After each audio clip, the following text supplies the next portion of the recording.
Hola, bienvenidos a todos una vez más, espero se encuentren muy bien. Hoy vamos a estar hablando de un caso que me llamó mucho la atención, que me llegó para que lo hiciera, del que no hay nada de información. Ocurrió en 1996 en Zárate, provincia de Buenos Aires, en la República Argentina, pero si hay algo que llama mucho la atención es que haya solo una fuente sobre lo que pasó. Hasta me da a pensar de que la información fue borrada de manera intencional.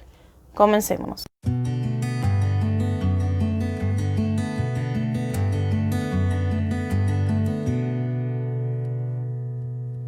El caso es el de Susana Edith Canteros, una adolescente que vivía en su humilde casa del barrio Bosch de la ciudad de Zárate, en Argentina, que concurría a la escuela, según se dijo, que era para personas con capacidades diferentes, ubicada en la ciudad de Campana, que vivía junto a sus padres y sus hermanos. Es tan corta la información sobre el caso que ni siquiera puedo darles muchos datos de ella, ni siquiera la edad les puedo mencionar porque no aparece en ningún lado. Los hechos ocurrieron el 13 de abril de 1996. Salió de su casa diciendo que ya venía. Se iba a encontrar con un tal Cristian, con quien tenía una cita. 10 minutos antes de salir lo llama al joven y le pregunta si ya estaba listo para encontrarse ahí con ella. Y él le dice que sí, que iba para allá, que solo demoraría un ratito. Ella sale de la casa. Esto fue aproximadamente cerca de las 10 de la noche. Era un sábado. Se dirigió rumbo al Club Pellegrini, un lugar donde se realizaba un baile tipo familiar, esos de club. Ahí se encontraría con este tal Cristian Zorrilla. En la madrugada, ya para el domingo, este joven Cristian llama a la casa de Susana y le pregunta a la madre, quien atiende, a Modesta, le preguntó si llegó Susi. Y después cortó. Este llamado llamó mucho la atención a la familia y de hecho los preocupó. No se aclara muy bien en esta nota qué hora de la madrugada era, porque ella sí había dicho que volvía en un rato. Quizás era apenas la 1 de la mañana del día siguiente, esa información no se cuenta. Pero cuando su madre comenzó a darse cuenta de que Susana no aparecía, comenzaron a buscarla por todos lados, de manera desesperada, y estaban muy preocupados por su ausencia, porque además debía tomar la medicación, ya que ella padecía de epilepsia. En primer lugar, a la primera persona que van a ver es a este Cristian Zorrilla, ya que debía encontrarse con él debía saber algo. Este le dijo que no había ido al lugar, que no fue al club al final.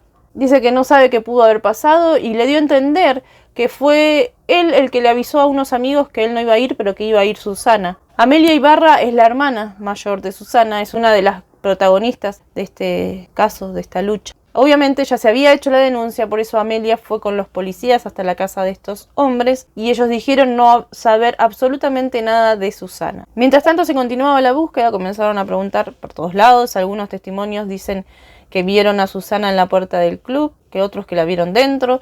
También dice que la vieron en un kiosco donde pidió agua para tomar las pastillas que le ayudaban a evitar las convulsiones epilépticas. Cuando se realizaba la búsqueda, durante el domingo y lunes no supieron nada, hasta que el martes 16, el canal de cable Teledelta, un canal local, recibe una llamada anónima diciendo que habían encontrado un cuerpo escondido entre las malezas de un baldío en las esquinas de Julio Acosta y Sargento Cabral, a 4 cuadras del club donde había ido Susana.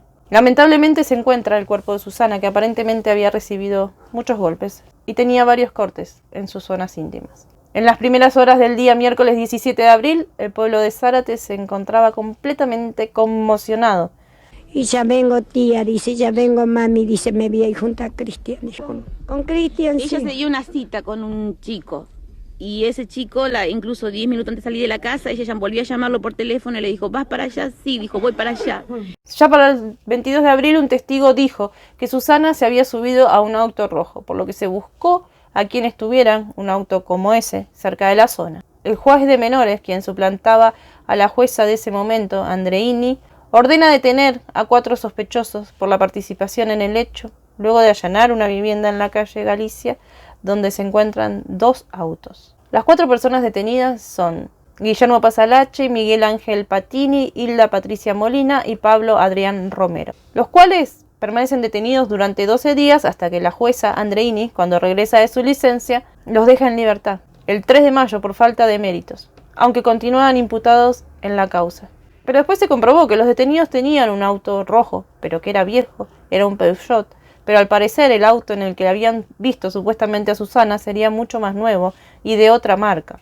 Ahí se realiza la primera de muchas marchas del silencio pidiendo justicia por lo que le había pasado a Susana. Los estudios en el cuerpo dicen que la víctima presentaba huellas de trompadas, arañazos en el rostro, fractura maxilar, lesiones en todo el cuerpo, heridas hechas con objetos cortantes en la zona íntima, esfínteres destruidos, hematomas en las rodillas que harían pensar que fue arrastrada sin vida, tomada por las piernas. También se aclara que el cuerpo fue minuciosamente lavado, obviamente para borrar cualquier rastro o pista. Según el informe forense, el deceso se había producido 48 horas antes del hallazgo, es decir, durante el domingo 14 y la madrugada del lunes 15. También se concluye que del hecho habrían participado más de 2 personas. También se pudo determinar que el cuerpo había sido guardado en frío antes de ser llevado al lugar donde lo encontraron, porque también encontraron rastros de tierra y vegetación de otro lugar. Pero como solemos ver en varios de los casos, los rastros que quedaron debajo de las uñas de Susana se envían a La Plata para ser periciadas. Pero como el frasco iba sin lacrar, los peritos no pueden actuar porque de esta manera no hay garantías de que se conserven los vestigios periciales. Es decir, que no servía de nada lo que pudieran encontrar debajo de las uñas. Aunque en realidad todos sabemos que el análisis lo podían hacer igual, pero no serviría de nada la prueba. Simplemente para saber quién fue, quizás. Siempre que esto sucede, en algún caso comienzan a hablar o a decirse que hay personas de poder, o chanchos gordos como se suele decir, metidos en el medio. La hermana de Susana, Amelia Ibarra, contó que la tía de uno de los imputados, que les mencioné antes, Pasalache, se había acercado a su casa para contarle lo que comentaban en su entorno. Ella trabajaba para el equipo de acción social de un partido político que gobernaba en esos años, el peronismo. Ahí se sabía que los autores del hecho habrían sido, según lo que le cuenta esta mujer, el hijo de Oscar Moreno, el intendente en ese momento, el hijo del pediatra, el doctor Insauti, el hijo de Vitucho, apodado así como era conocido, un vendedor de automóviles de la zona, de apellido García. En ese momento Amelia Ibarra no le creyó, por lo que no hizo eco a la denuncia que le daba esta mujer. Al ver con el tiempo que las investigaciones no se dirigían en ningún lado, al ver cosas raras, comenzó a creerle. Casi 2 años después, la tía de Pasalache, quien le había dado esta información, lo desmentiría todo ante un careo judicial con la hermana de Susana. Esta mujer que le dio esta información a esta altura ya formaba parte de un equipo de acción social del gobierno nacional. Por supuesto, la familia ya no confiaba en la investigación policial, aumentan las dudas, las sospechas de la participación de poderosos en el encubrimiento. Amelia intentó conseguir patrocinio jurídico de la misma municipalidad, donde le dicen que no pueden hacer nada. Ante el desamparo jurídico, intenta hacer su propia investigación. Ya para julio estaba la 5ª marcha del silencio, más o menos solamente 15 personas acompañaron a la familia. Y solo habían pasado 3 meses. Y debido a que la familia no tenía recursos, un ex concejal se hace cargo ad honorem de patrocinar a la familia. Un mes después se abre una causa contra funcionarios públicos por la pérdida de elementos vitales de la investigación. Otra de las cosas que siempre solemos ver que sucede en este tipo de causas, y sobre todo en muchos casos que vimos en Argentina, suele pasar que se pierden. El 7 de septiembre sucede algo también en el pueblo que llamó mucho la atención o que revolucionó bastante todo. 2 jóvenes que aparentemente jugaban, uno se llamaba Víctor Giusti, se le habría escapado un disparo que se introdujo en el cráneo de su amigo, David Galván, de 18 años. Galván fallece luego de 5 días de agonía. Giusti, el que disparó, queda libre en menos de 12 horas del hecho, porque para la justicia era un accidente. Ahora, ¿quiénes eran estos dos y qué relación tenían en el caso de Susana?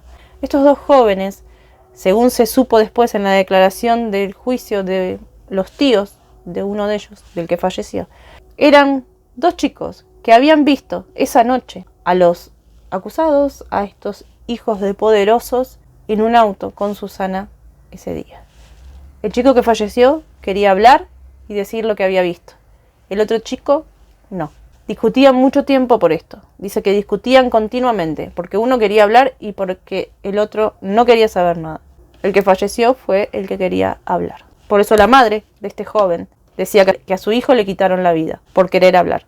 Y por querer decir que los imputados eran esos que se habían dado en ese momento, los hijos de estos 3 poderosos. Igualmente, luego de las declaraciones de los tíos de este chico, estos 3 sujetos, los hijos de poderosos, quedan imputados y procesados en la causa. En 1997 la causa pasa a manos de la Prefectura Naval de la Zona Delta, donde no se produce ningún avance significativo, pero allí se investiga acerca de una serie de irregularidades cometidas durante la primera investigación de la comisaría de Zárate, donde se perdieron esos elementos vitales para la causa, como la totalidad de la ropa de Susana, ni más ni menos, la que llevaba ese día. Ahora sí, en un programa radial, la hermana y la madre de Susana por primera vez hablan a los medios locales y acusan directamente al intendente y a todo su entorno de encubridores. Y mencionan a los 3 sujetos que dice que estuvieron con Susana ese día.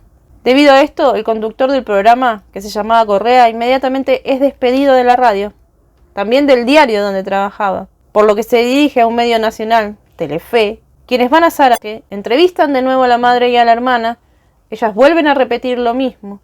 Pero de todos modos, los implicados o las personas que habían sido mencionadas en esta nota no quisieron hacer un descargo en este canal de televisión. Y acá es como cuando se ve que entra el toque mediático en un caso, se comienzan a movilizar, para bien o para mal, las causas. En la semana siguiente, en una revista conocida a nivel nacional, ponen el título relacionado con el caso de Susana al caso de María Soledad, un caso muy emblemático en Argentina, de una chica que pasó prácticamente por lo mismo en Catamarca, donde había también hijos del poder implicados. Se dijo que todos los trabajadores de prensa que hablaban sobre este tema eran sistemáticamente marginados de los medios. Y como les dije, cuando entran los medios en acción, la justicia comienza a moverse y la jueza Andreini, la misma que tuvo el caso desde el principio, retoma la causa y cita a declarar a algunos testigos, que se dice dieron versiones muy contradictorias. También por estos días sale a la luz que desde 1996, desde que ocurrieron los hechos, el teléfono o los teléfonos de la familia y familiares de Susana habían estado intervenidos, algo que no era legal. A raíz de estas escuchas es que se abren esas 2 causas a los policías por encubrimiento, abuso de autoridad e incumplimiento de deberes de funcionario público. Por fin se cita a declarar a Morano, Insaute y García, los 3 hijos de poder, pero el único que lo hace es Morano, el hijo del intendente, ya que los otros 2 se niegan a declarar, quedando los 3 imputados en la causa. Unos meses después, el pediatra Insauti, el padre de uno de los implicados, se va de Zárate, se radica en Campana, quizás para evitar el escándalo público. En 1998, en marzo, con total impunidad, se cumplía un aniversario más de la ciudad de Zárate. El hijo del intendente estaba al lado, en el palco junto a su padre, cuando la familia de Susana se encontraba debajo, con carteles, pidiendo justicia. Sobre esto, el intendente dijo que la hermana de Susana estaba haciendo esto para conspirar con sectores políticos de la oposición, que todo era política. Se decía que el periodismo local estaba encubriendo al gobierno, por eso protegía y no investigaba nada, hasta que apareció un periódico, La Posta, que de hecho es este informe, estoy mostrándoles a ustedes, pertenece a ese periódico. Entrevista a los abogados de Morano y a la familia de Cantero y varios protagonistas de la causa, por lo que de inmediato este diario es mencionado como algo indeseable para el gobierno, porque claramente no le convenían las cosas que aparecían ahí. Una causa con más de 10 cuerpos, se realizaron decenas de marchas del silencio, más de 50 testigos, más de 30 audiencias y nada. Se estableció en su momento una recompensa para todo aquel que diera información sobre el caso, que se le protegería de cualquier cosa que pudiera pasarles. Pero ¿quién iba a querer testificar si se decía que los implicados estaban en política, que eran los hijos de los poderosos y que además ya los tenían ahí? Obviamente nadie declara. La esposa del intendente también en un momento, que participaba de política, porque prácticamente todo el mundo participa de política ahí, da una entrevista a La Posta, al diario, diciendo que su hijo Gabriel Morano fue utilizado para arruinar la imagen política de su ex marido. Y al intendente de esa época dice que su hijo está muy mal, que le arruinaron la vida, quien para el momento era presidente de la juventud peronista del lugar, partido político que gobernó durante años. Amelia, la hermana de Susana, dice, hablando de la ex mujer del intendente, dice que ella gestionó la libertad inmediata de Justi, el que le disparó al otro joven, que era el que había visto. Y todo esto hizo que se considerara una muerte accidental. En 1999, el abogado de Gabriel Morano, hijo del intendente, le pide a la jueza que ordene a los medios que traten el caso con más responsabilidad. Meses antes se presentó un escrito donde el intendente y el hijo de Gabriel querellan por calumnias e injurias a la hermana de Susana. Luego de un año de conciliación donde el intendente dice que se presentó con sus 2 hijos, más personal que trabajaba ahí en la intendencia, y cuando salen, la madre de Susana le grita algo al intendente que se ve que no le gustó, y este le dijo, ¿por qué no cuidó a su hija antes? El intendente en 1999 consigue la reelección, por lo que la querella contra Amelia Ibarra queda olvidada y sin resolución, porque él lo que necesitaba era ser reelegido intendente y lo consiguió. Elías Morales es el padre de María Soledad y en la última marcha del silencio que se realizó junto a otras tantas de las familias que padecen de la justicia argentina, dijo: en la Argentina solo hay 2 tipos de jueces, los que tienen precio y los que tienen miedo. También ratifica sus denuncias de convivencia hacia los medios periodísticos, no solo a nivel local, sino a nivel nacional, por la poca difusión que se les da a este tipo de crímenes impunes, donde están involucrados sectores del poder. Me llama mucho la atención que sobre este joven Cristian Zorrilla, que era el que se iba a encontrar, no se diga nada, no hay información alguna sobre él, si declaró o no declaró, todo quedó en que él no dijo nada, obviamente porque después se creyó en los demás, pero también podría averiguarse si él no ofició como quizás un entregador o qué pasó, que si él no concurrió, dejó a Susana en manos de estos 3 jóvenes. El tiempo, como siempre, empolvó las hojas del caso de Susana y la causa se fue quedando en nada, como siempre, y sin ningún detenido. Y el 14 de junio del 2011, la jueza de garantías, Gabriela Cioni, resuelve la extinción del expediente y cerrar la causa. Es decir, es cerrada porque prescribió. Nada se sabe, apenas pocos datos sobre ella. Traté de buscar datos de la familia para ver si aparecía algo, si encontraba alguna noticia, nada. Obviamente creo que los únicos que recuerdan hoy es la gente de Zárate, por lo que pude ver y averiguar en foros. La gente dice que estos andan libres y sueltos como si nada, burlándose de la justicia, que como siempre de matoncitos, así decían, que algunos se van y vienen, hacen lo que quieren. Tienen poder, nadie habla nada, ya pasó. Y Susana no está con vida, se divirtieron un rato y le arruinaron la vida a toda una familia y a una joven que tenía todo el derecho de vivir. Espero que les haya sido de interés. Simplemente sé que este caso no va a tener ningún tipo de resolución ya. Y es para hacerle memoria a ella, para que la gente conozca que ella existió. Llegó a mis manos hace un poco de tiempo, traté de buscar más información, pero no pude. Y utilicé el mismo documento que me enviaron porque era lo único que aparecía. Y me pareció justo, al menos, poder relatárselos a ustedes. Y yo sin más me despido de ustedes, sin antes decirle como siempre que se cuiden, que cuiden a los suyos, sean felices. Nosotros nos vemos en el siguiente video. Chao. Ella fue segura encontrándolo a él, pero ya la van a pagar. Tiene madre, tiene una hermana.